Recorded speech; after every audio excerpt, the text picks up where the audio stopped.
Episode 220 of the Splash Cast Monday Night Raw. We do HBCU news around the culture, followed by our drink break. Then we do football. Then we do basketball after that. HBCU, we have a few things we're going to talk about today. First off, we would like to send our T's and P's out to literally everybody. Shout out. Correct. Ah, man. Reverend Jesse Jackson, we lost last week. Black history icon, former HBCU athlete, civil rights pioneer. Overall, just excellent human. One of the things that I noticed is that I know a lot of people who have a picture with Jesse Jackson.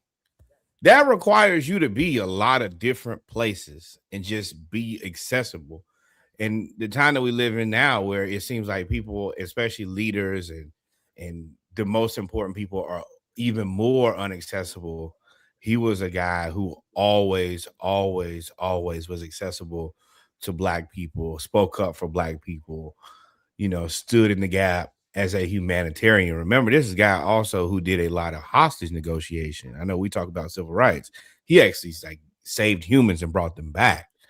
And I know towards the end, we all saw he was his health was failing him. But I just want to say job well done. Yeah, job well done, man. And I had the pleasure of meeting him. Fantastic human. Yeah, T's and P's to the family of Reverend Jesse Jackson. You said it. You pretty much said it all. I'll say this: without Jesse Jackson seriously running for president in '84 and '88, garnering millions of votes, making it visible to even have the thought of a Black president. Without Jesse Jackson, there is no Barack Obama. Right. So for a lot of No people Kamala. saying, No Kamala either. Right. So for a lot of people, he is the literal illustration of what your old folks used to tell you, your elders used to tell you, where you're standing on the shoulders of giants. Jesse Jackson ran for president knowing that it was an uphill battle, but had the foresight to know that if I do this now, this could be a possibility later on. So shout out to Jesse Jackson. Great man, great humanitarian. And not only was he a person for the people of color and Black people, he was a man of the working people, which is why he was able to garner millions of votes in the primaries and actually run for president. Again, before Obama, before Kamala, there was Jesse. R.I.P. Job well done. And one final piece about this that kind of really has moved me is the Honorable Minister Louis Farrakhan and the way that he's spoken about Jesse Jackson after passing. Like, I hope that I live a life where I have a friend who will speak about me after I'm gone in that way. That has been probably the biggest impression I've had is you could tell the amount of friendship and respect between those two humans. That is impeccable. Yep. Moving on. Well, we'll try to move on the best that we can. Clinton Portis. Clinton Portis has left. Oh, I'm sorry. They're mutually left. Come to agreement to leave Delaware State. He was the running backs coach on Deshaun Jackson's staff that had Deshaun Jackson win, I think, FCS Coach of the Year. Also, I know he won MEAC Coach of the Year, but Clinton Portis was very instrumental in creating the number one rushing attack in FCS football. I think they had the highest yards per average, yards per game in rushing. Why are we reporting on this? One, because Deshaun Jackson will have to replace Clinton Portis, but two, Clinton Portis is also rumored to be headed to Miami, his alma mater, to be the running backs coach there. And this is just another highlight. And I think that's really going to be the theme of the next few conversations we have in this segment of coaches and players and people getting their shot at HBCUs and using that to catapult their career. Otherwise, where they weren't getting the shots that they were getting. Clinton Portis is just another guy. Shout out to you, man. And Deshaun Yes, for and me, Delaware State. I Job well done. yeah, I was about to say the only thing for me, I wish that they had kind of coordinated this a little bit better. There seems to be a little bit of weirdness. Is the mutual dissolution makes it sound like they split and then I might go to Miami instead of saying, hey, well, I was at Delaware State and I've been presented with a new opportunity. But either way, at the end of the day, Deshaun Jackson, Clinton Portis, we support both of them. I think that he would be a fantastic hire for Miami. I don't know of anybody you could have access to that's better than that guy at talking about and teaching guys how to run the ball, especially after this year that he put in and has shown that, hey, I know how to make this happen. So it's exciting for all parties. Just wish they kind of maybe handled it a little bit better as far as the press. And we still learning. Delaware State ain't been Right. good for a long time. Social media ain't been good since social media came out. Fair enough. That is more than fair. That I will 1000% give you that. You all right? And I will say at the end of the day, the alum is happy, and that's what matters. Everything else is ancillary. We also want to congratulate another HBCU alum, David Whitlow. Saw limited action at quarterback and also played defensive back at Alabama State. And he is now he coached the wide receivers at Kennesaw State and now is headed to Georgia. Yes, under Kirby Smart. I wanted to make sure I said that right. The graphic right there. Right. Kirby right there. But it's like Kennesaw to Georgia. Oh, what? Congratulations, brother. I mean, it's just a hop, skip, and jump away. Again, HBCU to coaching to big time college football coaching, PWI, FBS coaching pipeline seems to be in full swing right now. I wouldn't be surprised. Kirby Smart is basically one of those guys that his coaching tree is expanding rapidly.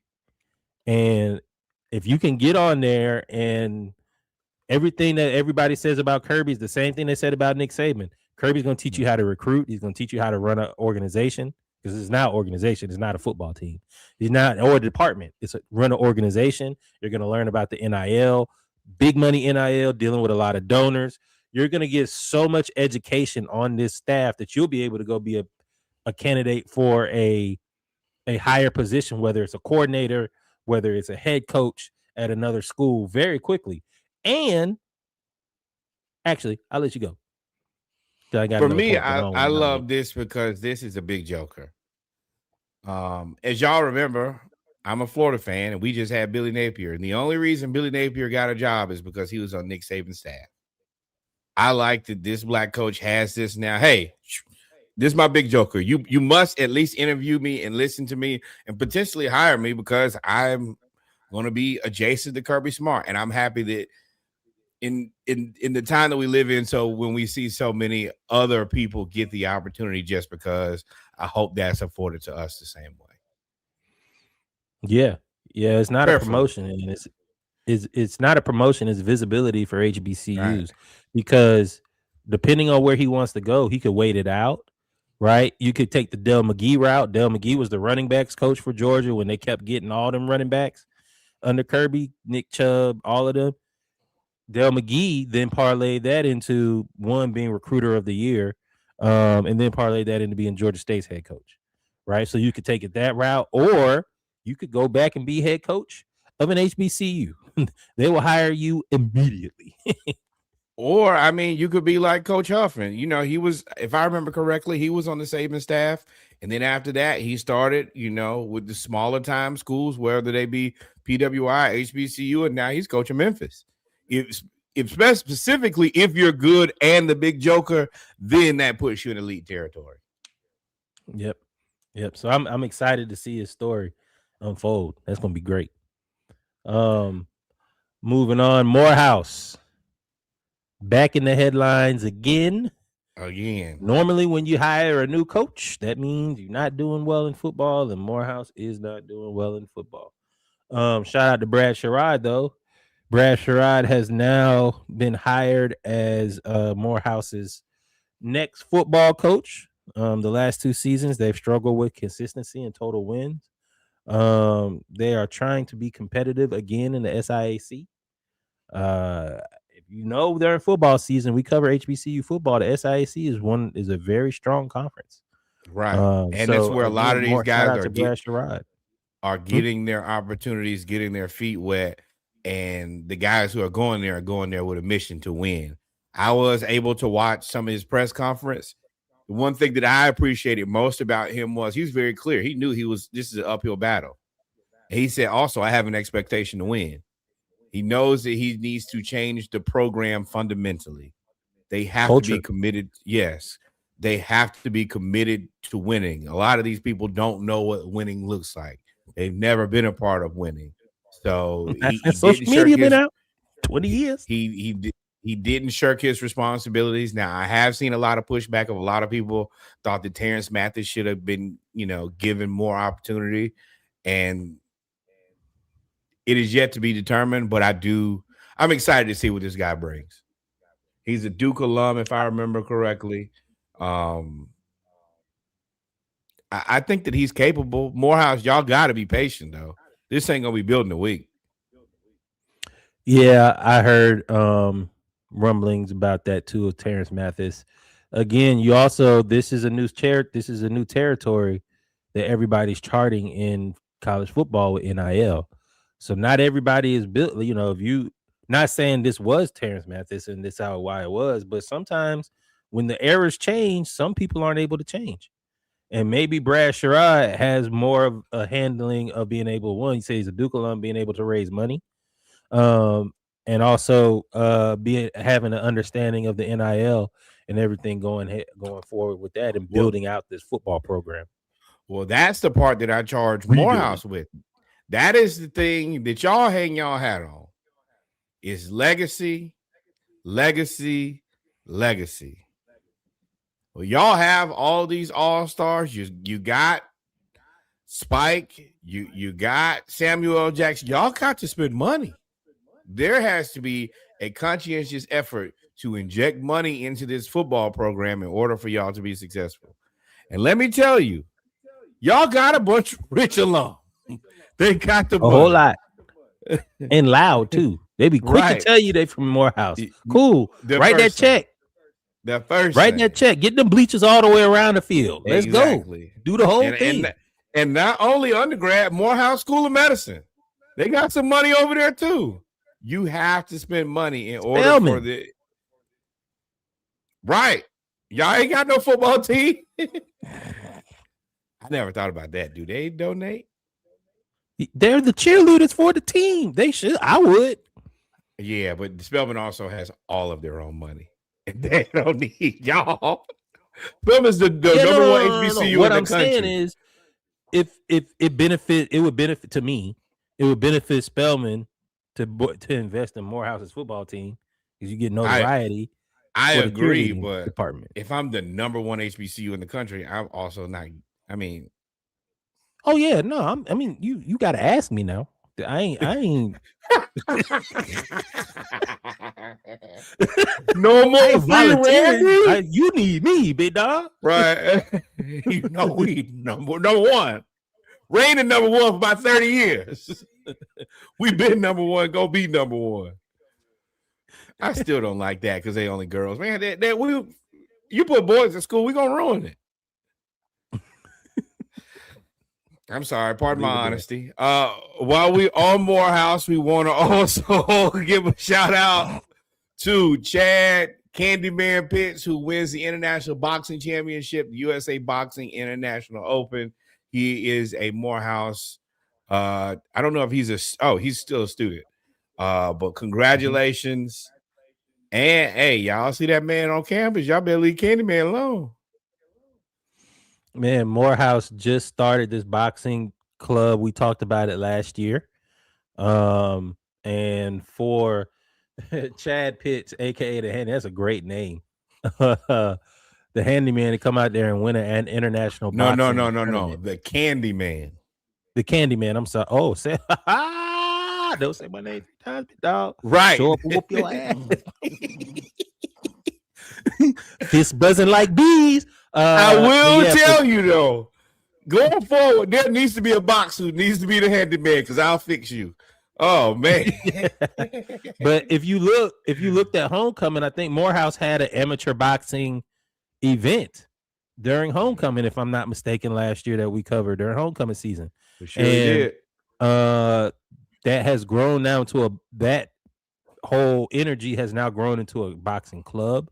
Shout out to Morehouse for seeing the opportunity and creating this opportunity, creating the club. I'm sure that has had a positive impact on relationships on the campus. I don't want to say violence or anything. Problem solving, conflict resolution. I mean, let's be real here. If you're gonna have we stayed in the dorm. If you're gonna have a bunch of boys in a place for a long period of time, there will be some tussling going on. It makes sense. Mm-hmm. Yeah, organize it. Go get the gloves. Y'all want to throw down? Exactly. Go get the gloves. I 1000% support that, and I think, man, all HBCUs, because it's not something that takes a whole lot. And it instills a lot of discipline and all of those things. You're right. Union, my godmother's father, big Union alum. You know, they one of the originals, one of the original HBCUs. Virginia Union wins the CIAA Indoor Track and Field Championship for 2026, first time in their 49-year indoor track and field history. Long process to get to this point. Shout out to them. That's generational patience paying off. This is the first time in over 90 years Virginia Union has brought home a conference track and field title, a milestone dating back to the outdoor championship in 1934. They dominated the CIAA, correct, 1934. Tallying 164 points, outpacing Claflin, the runner-up, who ended up with 123 points. Shot put Zachary Jones, Daquan Boone, and Travion Hooker. Also, Roger Corrier and Daryl Hawkins claimed the first and second in the 5,000 meters. My Lord. 5,000 meters. No, thank you. I don't want no parts of that. Congratulations to them, man. 1934 is a long ass time. I think y'all should get a day off of school. Sorry. Like 15 laps. That's a mile. Okay. Yeah. Hey, at least little special calf meal or something should go on. No, but in all seriousness, man, shout out to Union, man. They have a really good athletic department up there in Virginia, and they are doing the damn thing. They are ball. They're good in track. I'm looking forward to them in the SIAC tournament. Really, the SIAC tournament in general, because you never know what's going to happen. Shout out to Union, man. Yes, and I would think I think it's something that needs to be said and said over and over again, specifically in the very present times we're living in. Support HBCU sports, support HBCUs, send your children and your money to HBCUs. It's a murky time we live in. It is. Shout out to Kev. With that being said, we have come to the end of HBCU news around the culture. We are going to take a switch up. Hold up. It's the switch up. New season. Football season has come to an end. So what y'all will get next is a little NFL, a little college football, and then we're going to close out with Hawks Talk. Welcome to the equivalent of daylight savings time for the Splash Cast. We flipped the fan to go in a different direction. So yeah, buckle up. Let's